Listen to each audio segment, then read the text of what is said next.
সাপেক্ষে জামিন পেলেন অনুব্রত মণ্ডল। তদন্তে সব রকম সহযোগিতা করার শর্ত, সহযোগিতা না করলে বাতিল হবে জামিন। এই মুহূর্তের অন্যতম বড় খবর, শর্ত সাপেক্ষে জামিন অনুব্রত মণ্ডলের। তদন্তে সব রকম সহযোগিতা করার শর্ত, সহযোগিতা না করলে বাতিল হবে জামিন।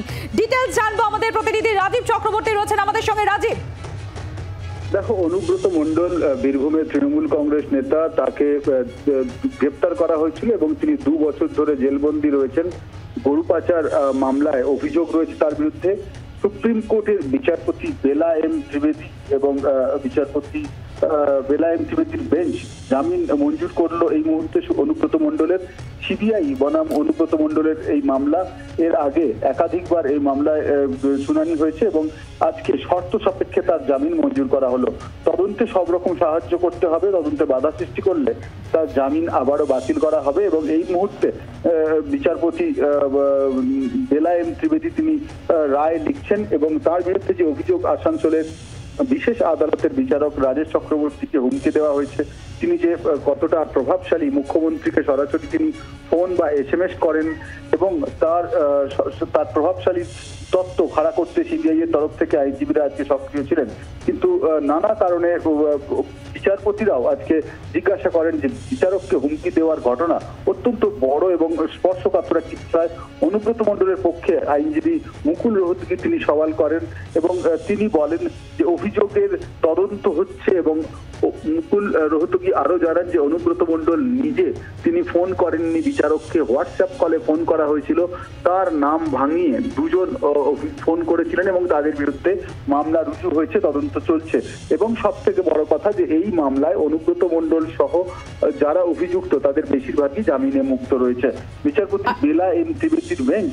রাজীব, এবার এই জায়গাটা আরো একটু স্পষ্ট হয়ে জানতে চাইবো তোমার কাছ থেকে, কোন মামলাতে জামিন পেলেন অনুব্রত মণ্ডল? তাহলে এবার কি অনুব্রত মণ্ডলের জেল মুক্তি ঘটবে? দেখো, অত্যন্ত গুরুত্বপূর্ণ এই প্রশ্ন তুমি করেছো। বিচারপতি বেলা এম ত্রিবেদী এবং বিচারপতি সতীশ চন্দ্র শর্মার বেঞ্চে যে মামলার শুনানি চলছিল সেখানে অনুব্রত মণ্ডলকে গরু পাচার মামলায় অভিযুক্ত এবং তাকে সিবিআই যে মামলায় গ্রেপ্তার করেছিল, তাকে কলকাতা থেকে আসানসোল আদালত থেকে দিল্লিতে নিয়ে এসেছিল। এই মামলাতে তাকে গ্রেপ্তার করা হয়েছিল এবং সেই মামলায় তিনি কিন্তু জামিন পেলেন। কিন্তু ইডি তাকে যে মামলায় গ্রেপ্তার করেছিল, ইডির মামলার কিন্তু এখনো শুনানি বাকি রয়েছে এবং সেই ক্ষেত্রে বলা যেতে পারে যে আংশিকভাবে কিছুটা স্বস্তি হলো অনুব্রত মণ্ডলের। সিবিআই এর মামলায় তিনি জামিন পেলেন এবং এখনই তিনি তিহার জেল থেকে বেরোতে পারবেন না, তার কারণ ইডির মামলায় তিনি গ্রেপ্তার হয়েছেন এবং ইডিও তাকে কিন্তু গ্রেপ্তার করেছে। আমরা জানি তাহলে রাজীব, আমরা এটা বলতেই পারি যে এখনই জেল মুক্তি নয় অনুব্রত মণ্ডলের। একটা মামলায় তিনি স্বস্তি পেলেন, সিবিআই এর মামলায় তিনি জামিন পেয়েছেন, কিন্তু এখনো পর্যন্ত এনফোর্সমেন্ট ডিরেক্টরেটের মামলাটা রয়ে গিয়েছে। একেবারেই তাই। দেখো, এনফোর্সমেন্ট ডিরেক্টরেটের যে মামলা তাকে গ্রেপ্তার করা হয়েছে সেই মামলা কিন্তু এখনো চলছে এবং সেই মামলায় তিনি জেলবন্দি রয়েছেন, তিহার জেলে রয়েছেন। অনুব্রত মণ্ডলের আংশিক স্বস্তি হলো বলা যেতে পারে, সিবিআই এর মামলায় তিনি জামিন পেলেন এবং আজকে সুপ্রিম কোর্টে দীর্ঘ শুনানি হলো বেলা এম ত্রিবেদীর বেঞ্চে এবং সেই বেঞ্চে শুনানির পর নানা বিষয় খতিয়ে দেখার পর বিচারপতিরা শর্ত সাপেক্ষে অনুব্রত মণ্ডলকে জামিন দিয়েছেন। অনুব্রতর আইনজীবী ছিলেন মুকুল রোহতগি, তিনি জোরদার সওয়াল করেন এবং বলা হয় যে তিনি এই মামলায় বিচার প্রক্রিয়া শুরু করা হোক, সব রকম তদন্তে সহযোগিতা করতে রাজি অনুব্রত মণ্ডল এবং তারপরেই বিচারপতিরা তার জামিনের আবেদন মঞ্জুর করেন এবং তাকে শর্ত সাপেক্ষে জামিন দেন। এই জায়গায় জানতে চাইবো রাজীব, শর্ত সাপেক্ষে যে জামিন মঞ্জুর হলো অনুব্রত মণ্ডলের গরু পাচার কাণ্ডে সিবিআই এর যে মামলা ছিল, কি কি শর্ত আরোপ করা হয়েছে?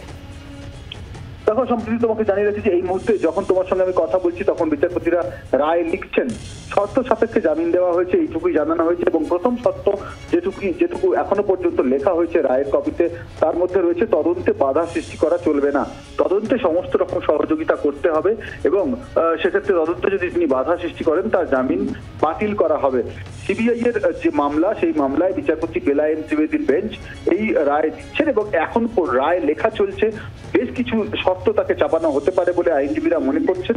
তার পক্ষে মুকুল রোহতগি তার পক্ষে সওয়াল করেন এবং আইনজীবীদের পক্ষ থেকে যারা সিবিআই এর তরফে ছিলেন তারা অনুব্রত মণ্ডল কতটা প্রভাবশালী সেই বিষয়গুলি উল্লেখ করা হয় এবং বলা হয় যে তিনি সরাসরি মুখ্যমন্ত্রী মমতা বন্দ্যোপাধ্যায়কে ফোন করতে পারেন, মেসেজ করতে পারেন। তিনি নানা কারণে তিনি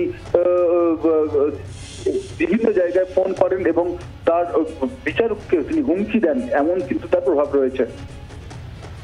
অর্থাৎ প্রভাবশালী এই বিষয়টিও সেখানে তুলে ধরা হয় সিবিআই তরফ থেকে, তাই তো? একেবারেই সম্প্রতি। তো সেক্ষেত্রে জানতে চাইবো রাজীব, যেটা যে সিবিআই যে মামলা, সেই মামলায় শর্ত সাপেক্ষে জামিন পেলেন অনুব্রত মণ্ডল, এটা নিঃসন্দেহে একটা বড় খবর। প্রায় 2 বছর তিহার জেলে থাকার পর তিনি একটা মামলায় জামিন পেলেন। তো সেক্ষেত্রে আরো একটা প্রশ্ন উঠে আসছে, এই যে সাময়িক স্বস্তি পেলেন অনুব্রত মণ্ডল, কিন্তু তার জেল মুক্তি হলো না, সেক্ষেত্রে ইডির যে মামলা রয়েছে সেই মামলায় কি এবার প্রসিড করবেন মুকুল রোহতগি? দেখো, মুকুল রোহতগি সেই মামলায় সওয়াল করবেন নাকি অন্য কোনো আইনজীবী সওয়াল করবেন সেটা পরবর্তী বিষয়, কিন্তু ইডির মামলা এখনো ঝুলে রইল অনুব্রতর মাথায় এবং তিনি কিন্তু এই মুহূর্তে একেবারে তিহার জেল থেকে যে মুক্তি পাবেন সেটা বলা যাচ্ছে না। তবে আজকের শুনানি, যে দীর্ঘ শুনানি, তাতে একটা কথা বারবার উঠে আসে যে 2 বছর ধরে তিনি জেলবন্দি রয়েছেন এবং এই মামলায় অন্যান্য যারা অভিযুক্ত রয়েছেন তাদের বেশিরভাগই কিন্তু জামিনে মুক্ত রয়েছেন। সেক্ষেত্রে একজন অভিযুক্ত 2 বছর ধরে জেলে বন্দী রয়েছেন, তার বিরুদ্ধে যে অভিযোগগুলি রয়েছে সিবিআই সেগুলি প্রতিষ্ঠা করার চেষ্টা করেন, বিচারকদের সামনে সেগুলি তুলে ধরার চেষ্টা করেন এবং পরবর্তীতে তিনি বলেন যে সিবিআই তরফ থেকে বলা হয় যে তিনি যদি জামিনে মুক্ত পান তাহলে সেক্ষেত্রে তদন্ত প্রক্রিয়া প্রভাবিত হতে পারবে। বাংলার আওয়াজ, বাঙালির আবেগ, জি 24 ঘন্টা।